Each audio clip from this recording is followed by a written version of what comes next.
About the entities in logical design की किस तरह से उन एंटिटीज को डिस्क्राइब किया गया है, और इसको दूसरे शब्दों में बोल सकते हैं कि we can just use the abstract representation. जब हम बात करते हैं एब्स्ट्रैक्ट रिप्रेजेंटेशन की, तो इसका मतलब है कि आपने कोई रिसर्च वर्क किया है, आप लोगों ने अगर पेपर प्रेजेंटेशन की भी बात की होगी, तो वहां पे एक टॉपिक आता है, फर्स्ट टॉपिक आता है abstract, and the function of abstract is that it give the whole description of your research work. तो यहाँ पे भी अगर हम बात करें कि लॉजिकल डिजाइन ऑफ आईओटी, तो we can say that we are just accessing, we are just representing the abstract of all the IoT based system कि जो किसी एक पर्टिकुलर एप्लीकेशन के लिए हम IoT सिस्टम डिजाइन कर रहे हैं या करने जा रहे हैं या बना रहे हैं, उसके कौन कौन से कंपोनेंट है, उनके केवल प्रोसेस को बता रहे हैं, लेकिन लो लेवल प्रोसेस पे बात नहीं कर रहे। जब भी हम लो लेवल प्रोसेस की बात की जाती है, तो इसका मतलब है कि हम रूट लेवल के ऊपर बात कर रहे हैं।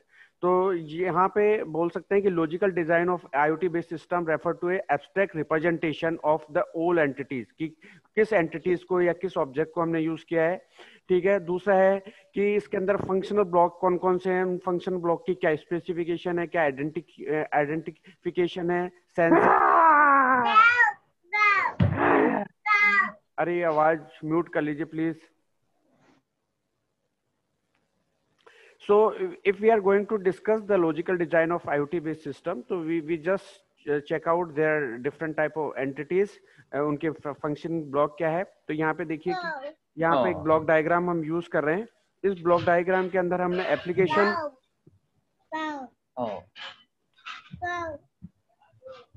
हाँ शुभम माइक म्यूट कर दे भाई। क्लास चल रहा है मेरा,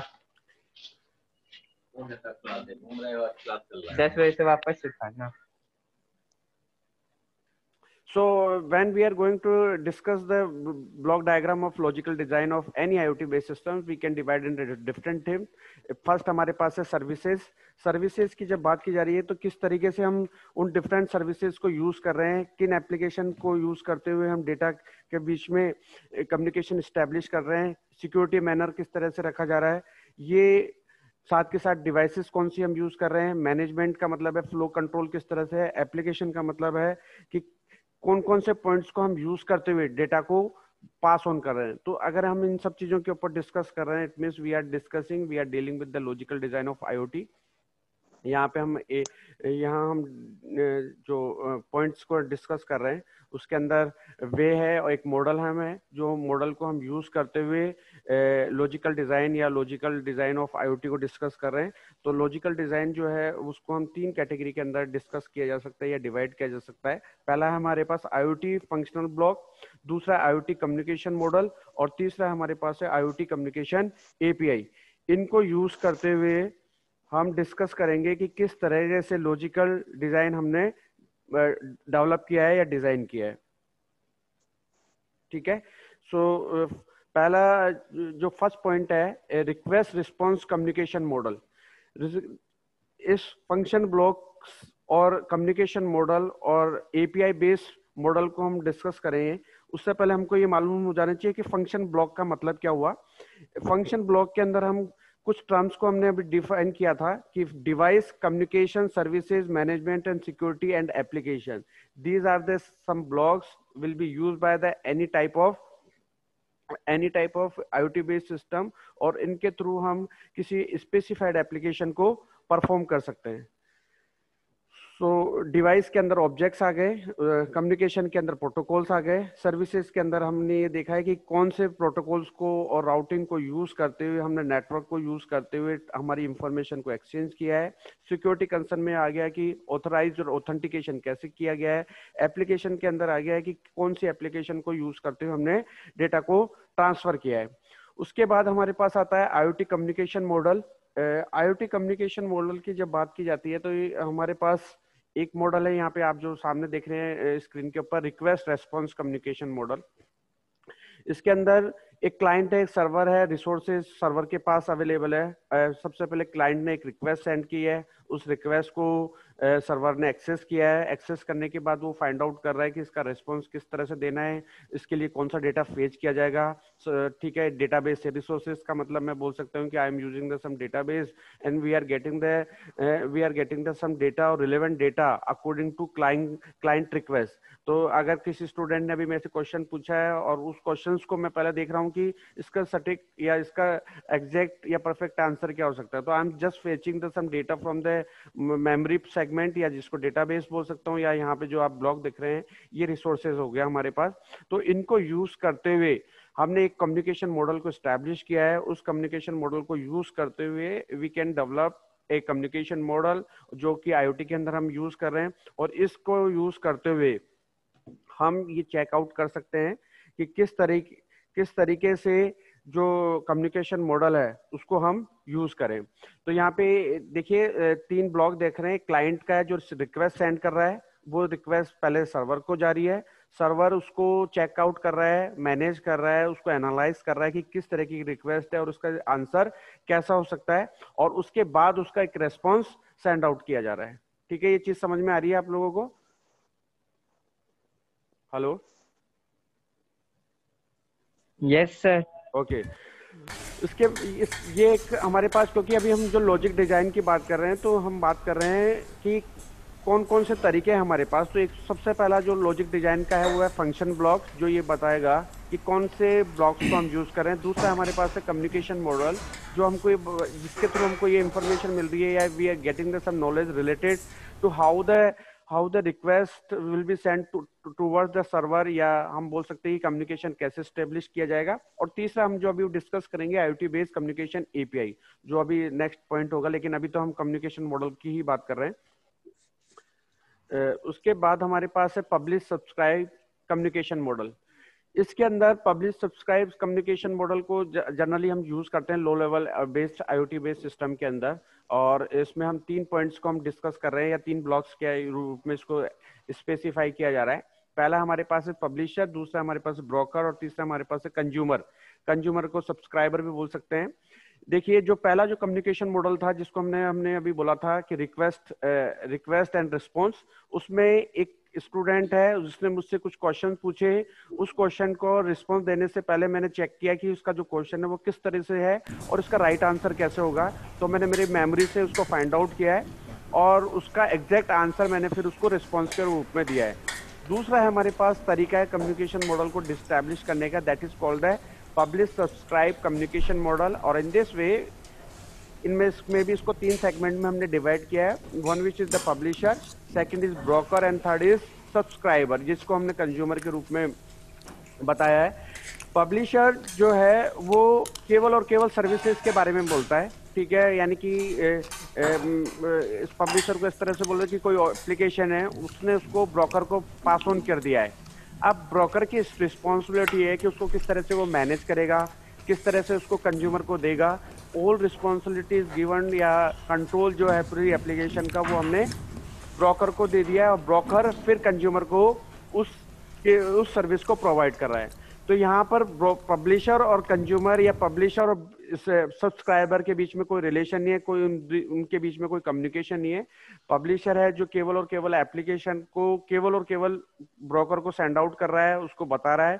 अब ब्रोकर है उस चीज को मैनेज कर रहा है। अब इसको ऐसा समझ लीजिए कि जैसे यहाँ पे एक एग्जांपल दिया है, send message to topics, sends messages to topics. तो वो टॉपिक्स को उसने ब्रोकर को सेंड आउट कर दिया, टॉपिक 1 एंड टॉपिक 2। अब कंज्यूमर, कौन सा कंज्यूमर टॉपिक 1 को एक्सेस करेगा, कौन सा कंज्यूमर हमारे टॉपिक 2 को एक्सेस करेगा, it is the responsibility of broker. यहाँ पे पब्लिशर को इससे कोई मतलब नहीं है कि कौन सा कंज्यूमर कौन सा डेटा या कौन सा टॉपिक एक्सेस करेगा, या किसको ऑथराइजेशन मिलेगा, या कौन ऑथोरिटी इस चीज को पास ऑन करेगी। तो ऑथराइजेशन की रिस्पॉन्सिबिलिटी, ऑथेंटिकेशन की रिस्पॉन्सिबिलिटी ब्रोकर को दे दी गई है। और इसको इस तरीके से बोला गया है कि भाई डिपार्टमेंट ने बोला कि आईओटी का पेपर बना दीजिए, मैंने आईओटी का पेपर बना के डिपार्टमेंट को भेज दिया है। अब कब उसका एग्जाम होगा, कब मिड टर्म होगा, उसकी ड्यूटी किसको असाइन की जाएगी, कौन से स्टूडेंट को डिबार्ड किया जाएगा, कौन को डिबार्ड नहीं किया जाएगा, ये सारा का सारा जो काम है वो केवल और केवल डिपार्टमेंट का हुआ। मेरे को जो असाइनमेंट मिला था कि you have to make the mid term paper of IoT मैंने बनाया और ब्रोकर को यानी डिपार्टमेंट को पास ऑन कर दिया। अब किस स्टूडेंट को उस पेपर को देना है नहीं देना है, ये सारी की सारी रिस्पॉन्सिबिलिटी किसके पास चली गई है, किसके पास कंट्रोल चला गया है, ब्रोकर के पास गया। तो ये भी एक हमारे पास कम्युनिकेशन मॉडल है which is use to any IoT based system. तो एक तो हमने बोला कि request and response communication model है, और दूसरा हमारे पास जो तरीका है या जो मेथोडोलॉजी हम फॉलो करते हैं that is called the publish subscriber model. ठीक है, उसके बाद हमारे पास है पुश पुल कम्युनिकेशन मॉडल। ये भी हमारे पास एक मॉडल के रूप में हम यूज कर रहे हैं, कम्युनिकेशन मॉडल के रूप में यूज कर रहे हैं। इसके अंदर देखिए पुश पुल का मतलब है कि एक पब्लिशर यूज किया गया है, एक क्यू यूज की गई है और एक कंज्यूमर 1 और 2 के रूप में आपको स्क्रीन पे दिख रहा होगा। पब्लिशर और पुश जो ये जो कम्युनिकेशन मॉडल है पुश पुल, इसमें फंक्शन या इसकी जो वर्किंग है या जो इसकी प्रोफाइल है वो किस तरीके से है कि पब्लिशर ने कुछ असाइनमेंट है, कुछ मैसेज है, कुछ इंफॉर्मेशन है, वो कंज्यूमर 1 या कंज्यूमर 2 को देना चाहता था, तो उसने उस चीज को क्यू के ऊपर पुश कर दिया। क्यू जो है बीच में जो ग्रीन कलर में आपको दिख रही है, ये क्यू का रिस्पॉन्सिबिलिटी है कि फ्लो को कंट्रोल करना। सपोज कीजिए कि मैं बहुत तेजी से पढ़ा रहा हूँ आप लोगों को, अब जरूरी नहीं है कि वो आपको समझ में आए, तो मैंने एक क्यू या एक इस तरह के इंटरमीडिएट स्टेज को यूज कर रखा है जो मेरी इंफॉर्मेशन है वो सही तरीके से आप लोगों के ऊपर या आप लोगों को प्रोवाइड करे। तो क्यू का जो फंक्शनिंग है कि it is use to manage the data, it is use to manage the control flow of the data और इंफॉर्मेशन टूवर्ड्स और in between the publisher and consumer. तो यहाँ देखिए push pull is a communication model in which the data producer push the data to the queues and the consumers pull the data from the queues। इसका मतलब है कि publisher ने जो data है वो पुश कर दिया है क्यू की साइड, और जो कंज्यूमर 1 और 2 आप स्क्रीन पर देख रहे हैं उन्होंने पुल किया है उस इंफॉर्मेशन को फ्रॉम द क्यूज। और यहाँ पे जो क्यू का फंक्शन है वो एक तरीके से हम बोल सकते हैं कि जो डेटा मिल रहा है या दिया जा रहा है पब्लिशर के थ्रू, उसके थ्रू हम उस डेटा को सही तरीके से या परफेक्टली मैनर के अंदर एक्सेस कर पाए, या कंज्यूमर उसको एक्सेस कर पाए, या जो सब्सक्राइबर है जिसने उस इंफॉर्मेशन को डिमांड की है पब्लिशर से, उसके पास उसको सही तरीके से मिले। ये हमारे पास push and pull communication model के ऊपर होता है। तो आप लोगों ने अभी देखिए 3 मॉडल हमने अभी डिस्कस किए, रिक्वेस्ट एंड रिस्पॉन्स मॉडल, दूसरा मैंने पब्लिश एंड सब्सक्राइबर मॉडल, और तीसरा हमारे पास पुश एंड पुल मॉडल। ये तीनों के तीनों जो पार्ट हैं वो हम यूज कर रहे हैं किन के लिए कि हमको एक IoT based communication model establish करना है, that is the part of logic design of IoT. तो हमने पहला जब लॉजिक डिजाइन आईओटी की बात करी तो हम बोल सकते हैं कि पहला जो टॉपिक है वो है फंक्शनल ब्लॉक ऑफ आईओटी, दूसरा टॉपिक है कम्युनिकेशन मॉडल, और उस कम्युनिकेशन मॉडल में हमने 3 टेक्निक्स हमने पढ़ी है। उसके बाद हमारे पास नेक्स्ट जो कम्युनिकेशन मॉडल है that is the exclusive pair communication model. Exclusive pair communication model जो है फुल डुप्लेक्स होता है, फुल डुप्लेक्स और हाफ डुप्लेक्स कम्युनिकेशन का पार्ट है। जब आप मेरे से क्वेश्चन पुट अप भी कर सकते हो और मैं आपसे क्वेश्चन पूछ सकता हूँ, यानी कि आप भी क्वेश्चन पूछ सकते हो और मैं भी क्वेश्चन पूछ सकता हूँ सेम टाइम पे, तो ये सिस्टम कहलाएगा फुल डुप्लेक्स। लेकिन अगर जैसे कि मोबाइल कम्युनिकेशन फुल डुप्लेक्स है, और अगर हम बात कर रहे हैं हाफ डुप्लेक्स का मतलब या तो एक सेंडर से और रिसीवर के बीच में जब कम्युनिकेशन स्टेब्लिश किया जाएगा तो एक टाइम पर केवल या तो सेंडर डेटा भेजेगा या रिसीवर के थ्रू हम डेटा एक्सेस कर सकते हैं, तो ये कहलाता है हाफ डुप्लेक्स। जैसे वॉकी टॉकी आपने देखा होगा, वो जो उसका जो मैकेनिज्म है वो हाफ डुप्लेक्स है। सेम टाइम पे दोनों साइड से कम्युनिकेशन स्टैब्लिश नहीं हो सकता है या डेटा एक्सचेंज नहीं हो सकता है, या तो एक जैसे हमने 2 ऑब्जेक्ट यूज कर रहे हैं तो एक टाइम पर अगर एक ही ऑब्जेक्ट डेटा भेज सकता है तो वो हाफ डुप्लेक्स कहलाएगा, अदरवाइज कम्युनिकेशन में एरर आएगी। लेकिन अगर हम चाहते हैं या हम बेस्ट एफिशिएंट वे में कम्युनिकेशन एस्टेब्लिश करना चाहते हैं तो we need the full duplex system in which we can send and receive the data simultaneously, यानी कि both their objects and number of जो नोड्स हम यूज कर रहे हैं या ऑब्जेक्ट्स हम यूज कर रहे हैं they are able to exchange the information at the same time. So it means we are dealing with the full duplex system, and when we are talking about the exclusive pair communication model, it is based on the full duplex method. यहाँ पे by directional रखा जाएगा। जब भी word use किया जाता है by directional mode, इसका मतलब है डेटा लिया भी जा सकता है और डेटा सेंड भी किया जा सकता है। तो यहाँ पे देखिए request to set up the connection, पहले हमने एक रिक्वेस्ट की है क्लाइंट और सर्वर के बीच में, उस रिक्वेस्ट को का रिस्पॉन्स दिया गया है, जैसे रिस्पॉन्स मिल गया उसके बाद कम्युनिकेशन स्टार्ट हो गया है। तो अब कब तक रहेगा, जब तक कि ये जो कनेक्शन है तब तक स्टेब्लिश रहेगा जब तक कि उसको क्लोज नहीं किया जाए। तो एक्सक्लूसिव पेयर कम्युनिकेशन मॉडल के अंदर हमने एक कनेक्शन स्टैब्लिश किया है, एक इंटरफेसिंग स्टैब्लिश की है इन between the client and server, और वहां पर एक टाइम पर ही डेटा सेंड किया जा सकता है, डेटा एक्सचेंज किया जा सकता है या रिसीव किया जा सकता है, और वो कनेक्शन तब तक स्टैब्लिश रहेगा जब तक कि इसको क्लोज नहीं किया जाए। तो लास्ट के अंदर देखिए ये लिखिए डायग्राम में आप देखेंगे तो कनेक्शन क्लोज रिक्वेस्ट दी गई है। इसका मतलब है कि जब तक आप क्लोज नहीं करोगे इस कनेक्शन को तब तक डेटा ये कनेक्शन एक्टिव मोड पर रहेगा या वहां से हम डेटा रिसीव या एक्सचेंज कर सकते हैं। तो ये हमारे पास कम्युनिकेशन मॉडल हो गए जिनको हम यूज करते हुए इंफॉर्मेशन को पास ऑन कर सकते हैं। तो दो चीजें हमने अभी डिस्कस की है। पहले तो हमारे पास लॉजिक डिजाइन के अंदर हमने बात की है कि एक तो हम यूज करते हैं फंक्शनल ब्लॉक्स को, या जिसको हम बोल सकते हैं आईओटी फंक्शनल ब्लॉक, जिसके अंदर हम डिवाइस को यूज करेंगे जिसमें कोई भी सेंसिंग, एक्चुएशन या मॉनिटरिंग एंड कंट्रोल फंक्शन होगा। दूसरा हम कम्युनिकेशन ब्लॉक को यूज करेंगे जो आईओटी प्रोटोकॉल के लिए यूज किया जाएगा। तीसरा हमने सर्विसेज की बात की है जो कंट्रोल सर्विस के रूप में यूज की जाएगी, डेटा पब्लिश करने के लिए जो सर्विस यूज की जाएगी, डेटा डिस्कवर यानी कि फैच करने के लिए जो यूज की जाएगी, या मॉनिटर करने के लिए जो सर्विस या हम प्रोटोकॉल्स यूज करेंगे वो सर्विस के पार्ट होंगे। फंक्शनिंग जो मैनेजमेंट का पार्ट है वो function to govern the system उसके रूप में यूज किया जाएगा। Authorisation authentication that is the part of security and application. तो हमने पहला जो टॉपिक पढ़ा है वो फंक्शन ब्लॉक्स के रूप में पढ़ा है, और दूसरा टॉपिक जो हमने पढ़ा है वो अभी डिस्कस किया कम्युनिकेशन मॉडल के रूप में। अब थर्ड जो हमारे पास है that is the IoT based communication API। ठीक है, ये हम अभी डिस्कस करेंगे। API का फुल फॉर्म कोई बताएगा? What is the meaning of API? Application programming interface. इसका हाँ, इसका क्या मतलब हुआ? क्योंकि बहुत ज्यादा जो आता है ना हमने API। बैकएंड में प्रोग्रामिंग कर रखी है वो, और जो एप्लीकेशन होता है वो, उन दोनों के बीच में एक ऐसा इंटरफेस क्रिएट करना ताकि यूजर की जो एंट्री, जो यूजर डेटा प्रोवाइड कर रहा है वो हमारा प्रोग्राम यूज कर सके। देखिए हमने कोई एंड भी यूजर इंटरेक्शन होता है ऐसा कुछ करके सर, यूजर इंटरेक्शन के लिए, यानी कि अगर इंटरनेट के थ्रू हम उस एप्लीकेशन को एक्टिव मोड पर या गवर्न कर सकें या उसको हैंडल कर पाएं या उसको कंट्रोल कर पाएं। तो इसका कोई एग्जांपल बताएंगे? कोई मेरे को बताएगा किसी इसका example? Can you give me the any example of API? Sir बहुत सारे हैं सर। जैसे कि यूट्यूब की API होती है सर, ट्विटर की API है, फेसबुक की AWS API हो है, गया। Sorry sir?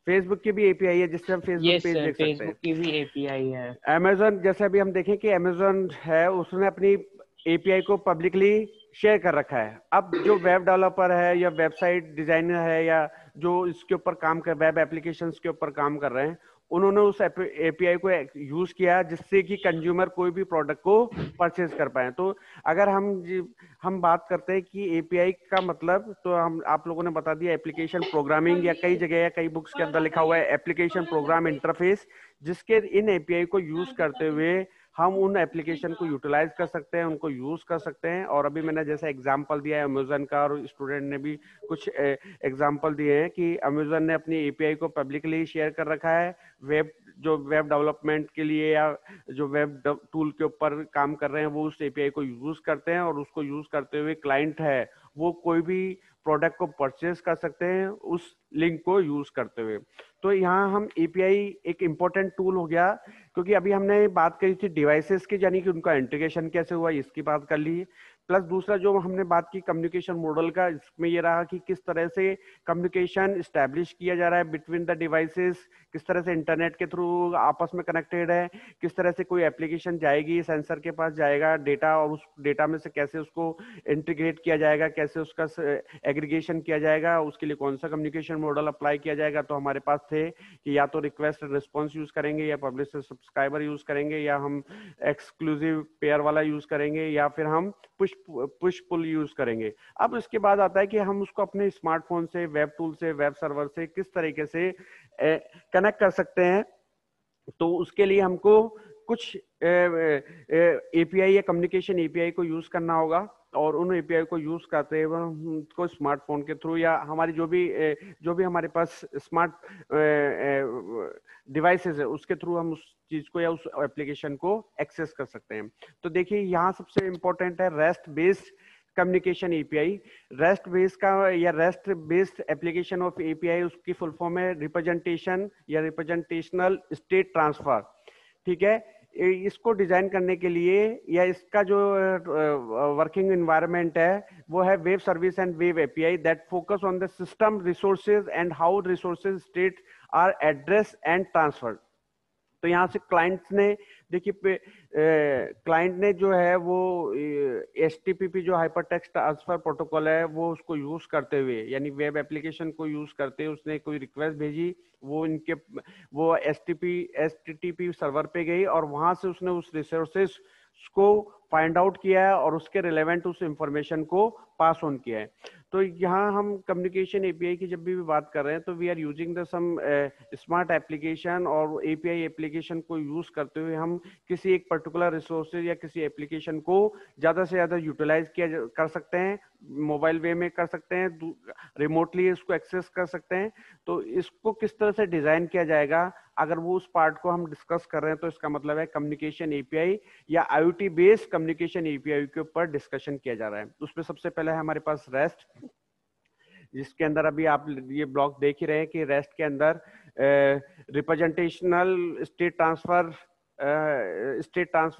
अगर हम एपीआई की बात कर रहे हैं तो रेस्ट एपीआई की बात कर रहे हैं, और इसके अंदर request response communication model use किया जाता है जो अभी हमने डिस्कस किया था कि रिक्वेस्ट की है यहाँ पे क्लाइंट ने, जो आप 4 ब्लॉक देख रहे हो उसमें फर्स्ट जो ब्लॉक है येलो कलर के अंदर, ये हमारे पास एक रिक्वेस्ट जनरेट की है। वो रिक्वेस्ट को हमने सर्वर पे पास ऑन किया है, सर्वर ने वापस उसको रिसोर्सेज के रूप में उसको एक्सेस किया कि कौन सी इंफॉर्मेशन इसने मांगी है।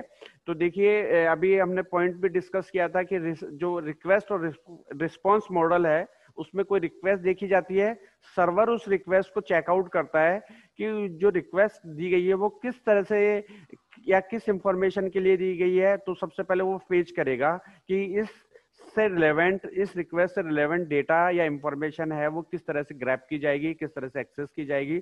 जैसे उसके पास वो इंफॉर्मेशन आ जाएगी वो हैंड टू हैंड जो क्लाइंट है उसको रिस्पॉन्स करेगा। तो यह जो रेस्ट जो बेस्ड एपीआई है, इसका मतलब है हमने रिक्वेस्ट एंड रेस्ट मॉडल को यूटिलाइज किया गया है और उसको यूज करते हुए हमने रिसोर्सेज प्रोवाइड किए हैं और जो भी हमको इंफॉर्मेशन चाहिए वो उसको पास ऑन किया गया है क्लाइंट के ऊपर। अब देखिए यहाँ पे आता है कि इसका आर्किटेक्चरल किस तरह से होगा। इसका आर्किटेक्चर में जब हम बात करेंगे तो कौन कौन से पॉइंट्स को हम डिस्कस करेंगे।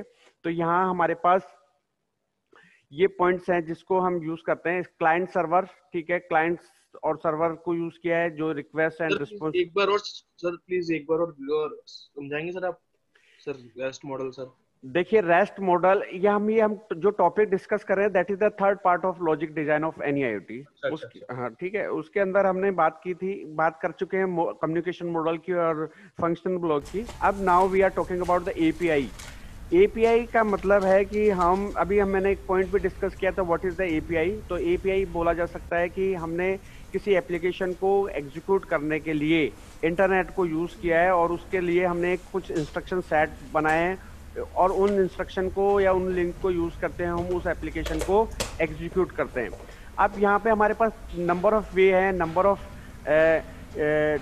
क्लासिफिकेशन बोल सकते हैं या इनको टाइप्स बोल सकते हैं एपीआई को डिजाइन करने के। उसमें हमारे पास एक मॉडल है, एक तरीका है हमारे पास जिसको हमने रेस्ट मॉडल बोला है या रेस्ट बेस्ड कम्युनिकेशन एपीआई बोला है। कोई पूछता है कि रेस्ट बेस्ड एपीआई या कम्युनिकेशन एपीआई का क्या मतलब है, तो हम बोल सकते हैं कि ये वेब सर्विस डिजाइन या वेब एपीआई को डिजाइन करने का एक मेथड है जो रिक्वेस्ट और रेस्पॉन्स के ऊपर काम करता है। अब कोई पूछता है कि what is the meaning of request and response, तो already we already discuss in the communication model, again we will discuss it. कि अगर आपने मेरे से कुछ क्वेश्चन पुटअप किया, जैसे अभी आपने बोला कि एक बार दोबारा समझाइए, तो आपने मेरे को रिक्वेस्ट भेजी है, क्या समझाना है, तो फिर मेरे को लगा कि आपने वापस ये बोला कि मुझको रेस्ट मॉडल के बारे में बताइए। तो यहाँ हमने फिर मैंने इससे रिलेवेंट मेमोरी से वो इन्फॉर्मेशन ग्रैब की और आप लोगों को बता रहा हूँ। तो यहाँ पे रिक्वेस्ट एंड रिस्पॉन्स वाले मॉडल को अगर यूज कर रहे हैं किसी एपीआई को डिजाइन करने के लिए, तो मैं उसको बोलूंगा रेस्ट बेस्ड एपीआई।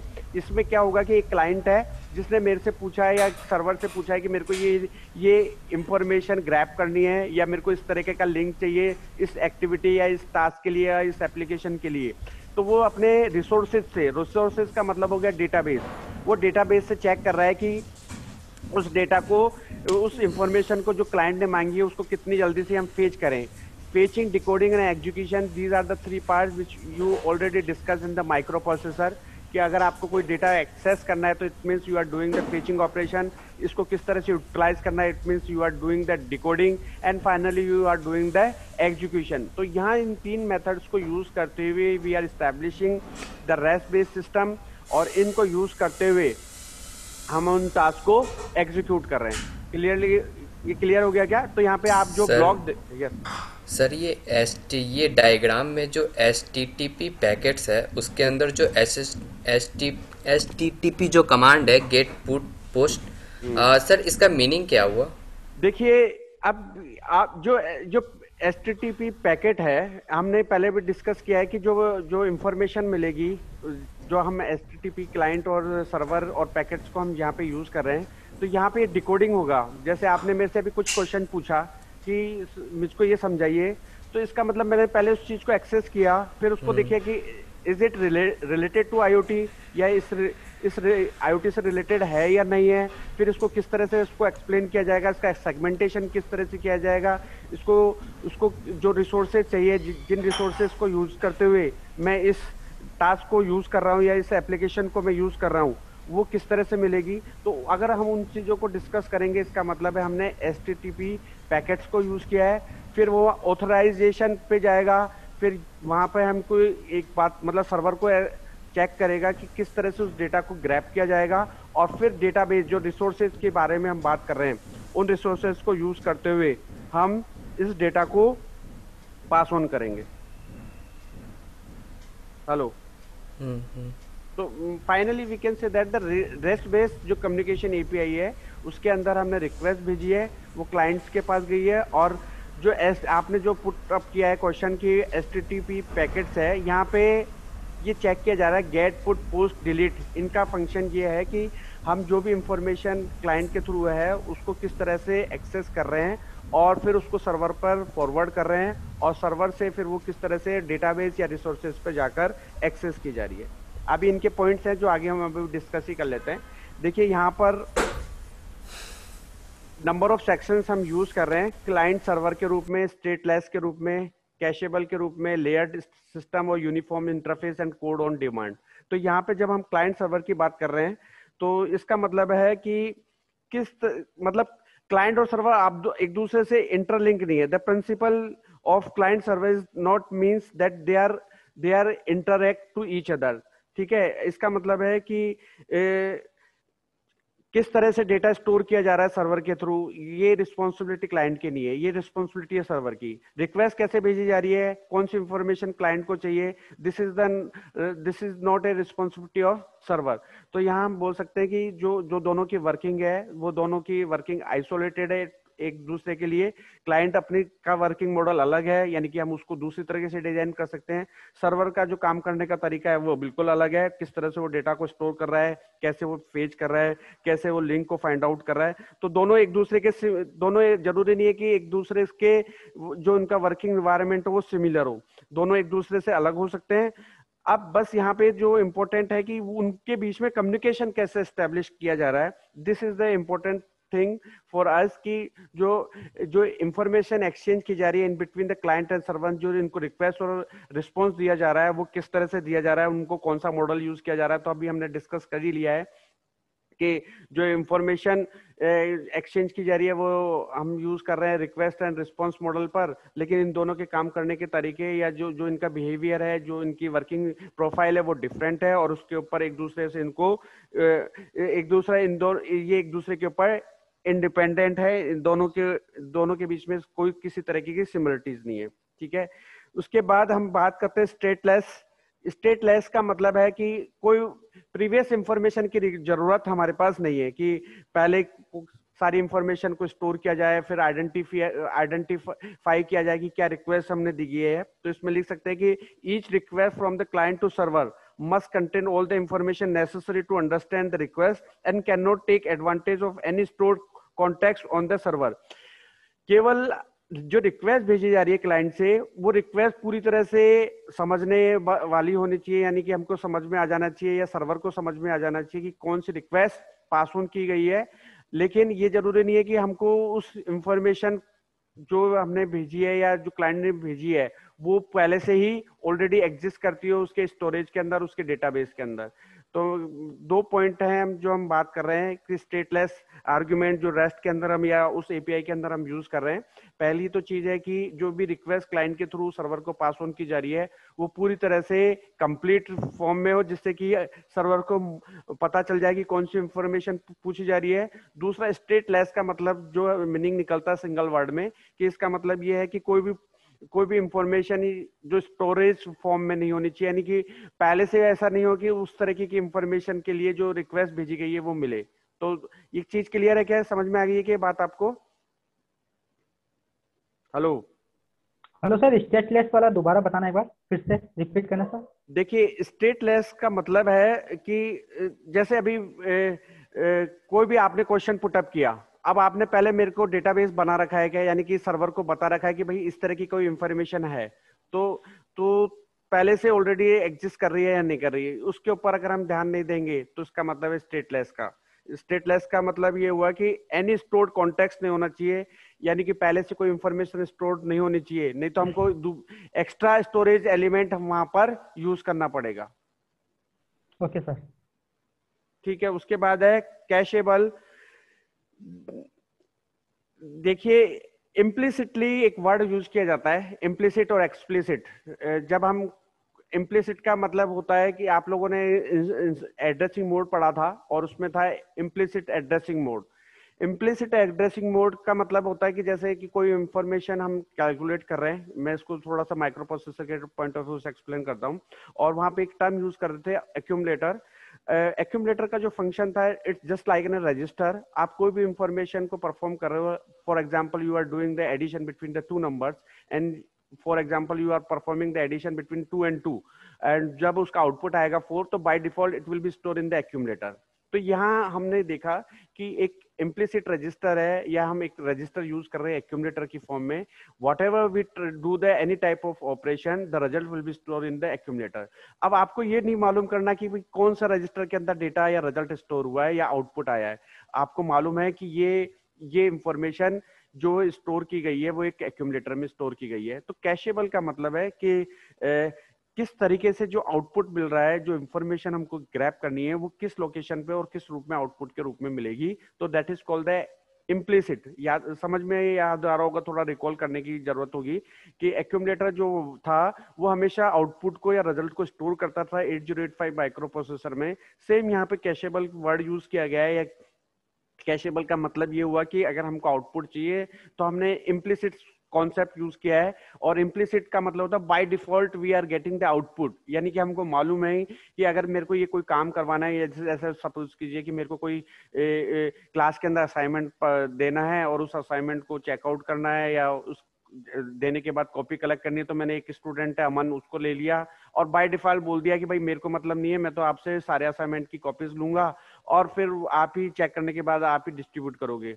तो यहाँ पे मैंने उनको एज ए एक्यूमुलेटर यूज किया है, एज ए इम्प्लिसिट यूज किया है। जब भी वर्ड यूज किया जाता है इम्प्लिसिट, इसका मतलब कि हमको एड्रेस के बारे में ज्यादा ध्यान देने की जरूरत नहीं है, ऑलरेडी हमको समझ में आ जाएगा कि किनसे हमको असाइनमेंट लेना है या किनको सबमिट कराना है। तो यहाँ पे कैशेबल वे जो यूज किया जाता है, it is use to access the data very fastly and how it is possible, जब हमको इम्प्लिसिट मोड मालूम होगा। समझ में आ गया क्या? Hello, yes sir. Okay, next है हमारे पास लेयर्ड सिस्टम।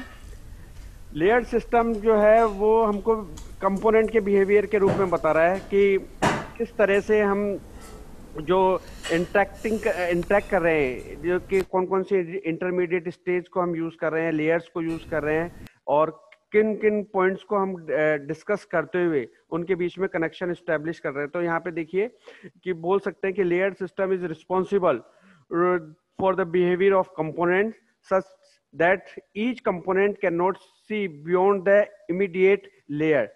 ठीक है, तो यानी कि अगर हमको डिफरेंट कंपोनेंट्स को हम यूज कर रहे हैं request response and request response के रूप में, तो यहाँ पर किन किन पॉइंट्स को या किन किन इंटरमीडिएट स्टेज को हम यूज करते हुए हम जो क्लाइंट है और सर्वर है उनके बीच में कम्युनिकेशन स्टैब्लिश कर रहे हैं, उनकी अगर हम बात कर रहे हैं तो इसका मतलब है लेयर्ड सिस्टम। और अगर यूनिफॉर्म, नेक्स्ट हमारे पास है यूनिफॉर्म इंटरफेस। यूनिफॉर्म इंटरफेस जो है वो बताता है, या इसके थ्रू, इस मेथड के थ्रू हम क्लाइंट एंड सर्वर के बीच में कम्युनिकेशन स्टैब्लिश करते हैं, रिसोर्सेज आइडेंटिफाई करते हैं, कौन से यूआरएल को यूज करते हुए इनके बीच में हम क्लाइंट और सर्वर के बीच में कम्युनिकेशन स्टैब्लिश करेंगे, और किस तरह से इनको सेपरेट आउट करेंगे, किस तरह से उसको रिप्रेजेंट करेंगे, किस तरह से रिटर्न होगा, तो राउटिंग किस तरीके से होगी। अगर इन सब चीजों की बात कर रहे हैं तो यूनिफॉर्म इंटरफेस की बात की जाती है। जब भी वर्ड यूज किया जाता है इंटरफेस, इसका मतलब we are exchanging the information, और उसके लिए जो पैटर्न हम यूज कर रहे हैं, उसके लिए जो मेथोलॉजी हम यूज कर रहे हैं, that is the part of uniform interface. उसके बाद नेक्स्ट है हमारे पास code on demand. A server can provide the executable code or script for the client to execute in their context. This constraint is the only one of the optional। यानी कि अब हम जब हम इसकी बात कर रहे हैं कोड ऑन डिमांड, इसमें हम कुछ